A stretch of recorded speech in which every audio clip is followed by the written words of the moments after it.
Shabbat Shalom, amigos. Hoy es sábado 25 de mayo del 2019. Estoy en un asentamiento colono llamado Adam, en las afueras de Jerusalén. Lo que ven ahí atrás mío ya es Jerusalén. Y hoy vine con el Tanaj, como es la costumbre, como es la tradición, para revivir uno de los capítulos, una de las batallas más largas y más detalladas en todo el Tanaj, en el libro de Samuel 1, la batalla de Michmash. Pero antes, una introducción. Cuando los hijos de Israel retornamos a la tierra de Canaán y la conquistamos, decidimos asentarnos en las alturas, en las montañas, dejándole a los pueblos vecinos toda la parte llana del suroeste del país, donde es ahora Ashkelon, Ashdod o Gaza, y también el llano de la Shfelá, que está en el centro del país, al lado de Bet Shemesh. En realidad me estoy refiriendo a pueblos amorim, como les decimos, o knaanim, y a la serie de pueblos que ustedes conocen como filisteos, pero en realidad se los debe llamar invasores, plishtim, como los dicen en la Torá. ¿Okay? Cuando yo digo invasores en el relato de hoy, me refiero a lo que ustedes conocen como filisteos, que no son un pueblo, sino es un grupo de pueblos que invadieron desde el Mar Grande, desde el Mar Mediterráneo, la zona que nos fue prometida a los hijos de Israel. Y por eso los llamamos invasores.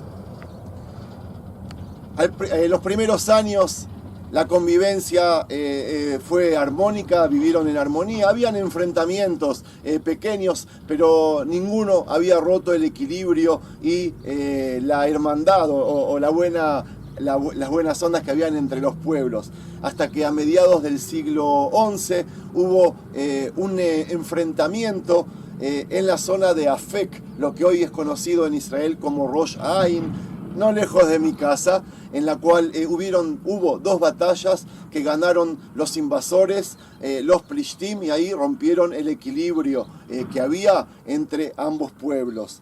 Los Plishtim no se conformaron con esa batalla y vieron que tenían todo el camino abierto para empezar a subir a las montañas y empezar a dominar a los hijos de Israel que estaban asentados en esos lugares. Dicho y hecho fue lo que hicieron, empezaron a avanzar y avanzar y avanzar, y en cada asentamiento de los hijos de Israel en los que habían, ellos los dominaron como si fuera un golpe militar, les empezaron a cobrar muchos impuestos y a deprimirlos, con lo que la vida de los hijos de Israel se tornó insoportable. Los invasores, para avanzar, empezaron por la zona del Nahal Shiloh, que vendría a ser hoy la ruta paralela a la ruta 5 que conocemos hoy.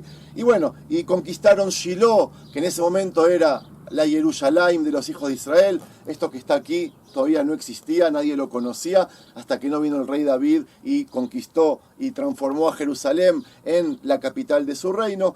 Hasta ese momento Shiloh era la capital espiritual y física del reino de Israel, no del reino, de las tribus de Israel que convivían dentro de las tierras prometidas. El ejército, como les dije, siguió avanzando, siguió conquistando territorios, hasta que se reunieron dos personalidades, me refiero al profeta Samuel y a Saúl, y decidieron de que tendrían que cambiar el sistema. La situación se estaba poniendo insoportable, estábamos perdiendo mucho, y quizás había llegado la hora de cambiar, hacer un switch, y de pasar a tener profetas en el pueblo de Israel. Necesitaríamos un rey y un ejército fuerte. Eso es lo que hicieron, y eso es lo que vine a revivir hoy, el final del capítulo de los profetas, para comenzar a hablar ya de la época de los reyes. Empecemos. Como les dije, estamos en las afueras de Jerusalén. Miren lo que es este valle, este precipicio. Para comenzar el relato, les cuento que Samuel decidió encontrarse con Saúl en el techo de alguna de las casas, para luego bajar hasta el extremo de la ciudad y así poder Samuel ungir a Saúl como rey. Esto se hizo a escondidas. Yo supongo que para no enfurecer a los invasores. En la Biblia dice que mientras Saúl era rey, los invasores dominaban el asentamiento de los hijos de Israel todavía. al poco tiempo de haber sido ungido como rey, salieron Samuel y Saúl a una batalla en la cual vencieron a Nahash Amoní en los montes de Amón. Los montes de Amón hoy están ahí, no hay buena visibilidad, pero estoy apuntando hacia el este de Israel, cruzando el río Jordán y el Mar Muerto. Ahí están los montes de Amón, al sur. Allí, lejos del asentamiento de los hijos de Israel, que vivían aquí en las montañas, pudo Saúl alistar cientos de miles de soldados, vencer a Nahash y liberar ciudadanos de la depresión de aquel rey. Había sido el triunfo más importante de Saúl como rey, una victoria que por ella fue coronado Saúl como rey también por el pueblo. ¿En dónde? En Gilgal. Gilgal está también por ahí, por el desierto de Judea. Gilgal es el asentamiento, el primer asentamiento donde se establecieron los hijos de Israel. ¿Se acuerdan que les conté que hicieron las tres cosas apenas entramos a Israel? Miren, vamos a tratar de hacer close-up de las imágenes. Es hermoso este lugar. Y es profundo. Estoy parado en un acantilado que es hermosísimo. Bueno, así estaba la situación al principio del reinado de Saúl, en el siglo XI a.C. Por un lado, era un rey querido y popular por todo el pueblo, pero por el otro lado, los invasores lo consideraban como un líder local de un pequeño asentamiento a quien limitaban mucho, lo tenía muy deprimido. Y ellos le aplicaban también la fuerza para no dejarlo crecer. Bueno, voy a avanzar del otro lado del monte para mostrarles el Ma'abar Michmash, el paso de Michmash. Por supuesto, por este lugar tan angosto no podían cruzar gente o ejércitos y tenían que ir a un lugar mucho más ancho. A ese nos vamos a ir ahora. Vamos. Este valle que vemos aquí en el medio es el valle Michmash, que conduce hacia ahí hasta Jerusalén. Jerusalén, vamos a verla. Desde aquí la vemos de la parte de atrás. Eso que se ve ahí es la primera de las tres torres famosas, que es la de la Universidad Hebrea de Jerusalén. Esa es la del Hospital Augusta Victoria. Y la Iglesia de la Ascensión. Todos esos están en el Monte de los Olivos de Jerusalén. De todas formas, en la época en la que estamos hablando, Jerusalén, como les dije antes, no existía. Ahí no había nada. La capital del pueblo judío, de los hijos de Israel, estaba en Shiloh, en los montes de Shombrón de Samaria. Ya en la primera oración del capítulo 13, nos comienzan a contar sobre la batalla. Pero es difícil deducir lo que nos dicen. Yo estoy leyendo. Ben Shana Shaul bemalko ushtei shanim malach al Israel.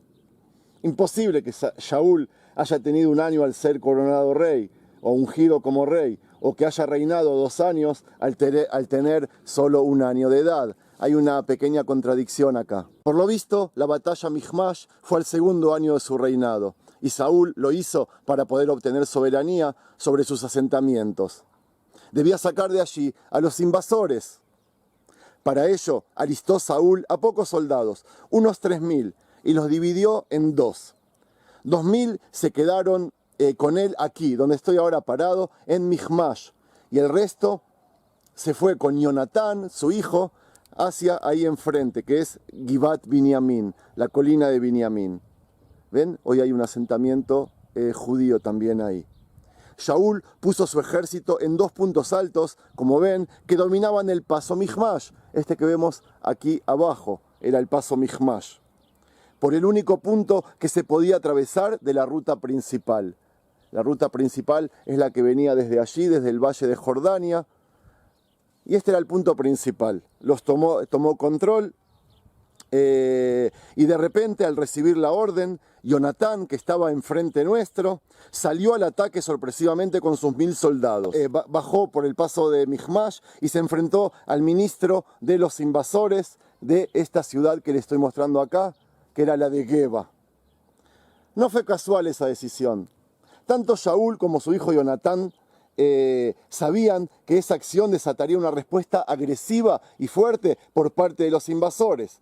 Pero a pesar de eso, tomaron iniciativa y prendieron el fuego. Y así comenzó la rebelión de los hijos de Israel. Enseguida a ese acto salió Shaul con un shofar para que todos escuchen acerca de ese acto. Y fue así como todos los hijos de Israel escucharon el heroico acto de Jonatán y bajaron hacia Shaul, o sea, hacia el este, hacia allí abajo, que estaba en Gilgal. Ahí estaba reunido el asentamiento de Shaul. Shaul todavía estaba acá y cuando terminó de atacar Jonatán, él se fue hacia ahí, hacia Gilgal, que está en el valle de Jordania. Por lo visto, Shaul se fue ahí para organizarse y prepararse para la segunda guerra, para la venganza de los Plishtim, de los invasores. Bueno, crucé todo el valle y ahora sí estoy del otro lado y les sigo contando el relato. Incluso cuando Saúl y Jonatán esperaron la respuesta militar de los invasores, no se imaginaron cuán grande sería el ejército que el enemigo podría reunir. 30.000 carrozas de hierro, 6.000 caballos y caballería y decenas de miles de soldados enviados al frente de los invasores rumbo a la tierra de Binyamin, rumbo a este lugar en el que estoy ahora. Miren qué belleza. Todos ellos estacionaron en Michmash. Todo esto que estamos viendo aquí, este paso de Michmash, en donde habían 2.000 soldados de Israel que estaban de ese lado de enfrente, donde les estuve filmando a la mañana. Por supuesto, ellos volvieron a dominar la zona sin tener que siquiera luchar. Los soldados que estaban en esta zona se empezaron a escapar, a huir, incluso a refugiarse. Les voy a mostrar en cabañas, en cuevas como estas que vemos aquí. ¿Ven? Ellos escapaban por el miedo. Ellos no solo que se escaparon de los invasores, sino que también se escapaban de Saúl. Solo una minoría regresó para ese lugar, para esa zona, la del este de Jerusalén, el este de Israel, que es la zona del Mar Muerto, donde los estaría esperando Saúl en Gilgal. Allí esperó el pueblo sobre los próximos pasos a seguir por la voz de Shaul. Y aquí con un poco de zoom les muestro el asentamiento Gilgal, ahí donde está ese verde. ¿Por qué les muestro Gilgal? Porque ahí estaba todo el pueblo de Israel junto con el rey Shaul esperando que le diga lo que hacer. Pasó una semana y la paciencia del pueblo comenzó a romperse. ¿Qué debemos hacer?, se preguntaban los unos a los otros. Los invasores pueden bajar aquí en cualquier momento y destruirnos, decía uno.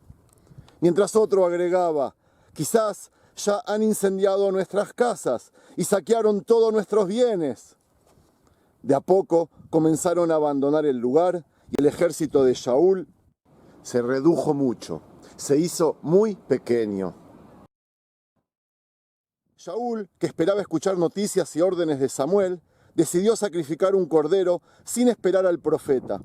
Y al llegar Samuel, se decepcionó mucho del joven rey de Israel. Y le dijo lo siguiente: «No has aprobado tu primera prueba como líder», le dijo el profeta al rey. «La presión del pueblo por un lado, que el ejército se haya reducido así, y el miedo por los invasores te han vencido y te han confundido. No eres apto, no estás apto para reinar a Israel en estas condiciones y con estas cualidades. Y por eso tu reino no se levantará, no durará demasiado». Esta noticia tomó a Shaul desprevenido. No se la esperaba. Entre que no tenía un ejército fuerte, ya que muchos se habían ido, y la pésima profecía de Samuel, podría optar Shaul por dejar de buscar esa deseada soberanía en los territorios. Pero fue el mismo profeta Samuel que no dejó que el rey se rindiera y juntos siguieron la lucha. Una lucha que les seguiré contando la semana que viene, porque siento de que el video ya se hizo largo. Yo voy a seguir filmando el relato, pero se los voy a continuar la semana que viene. Shabbat Shel Shalom.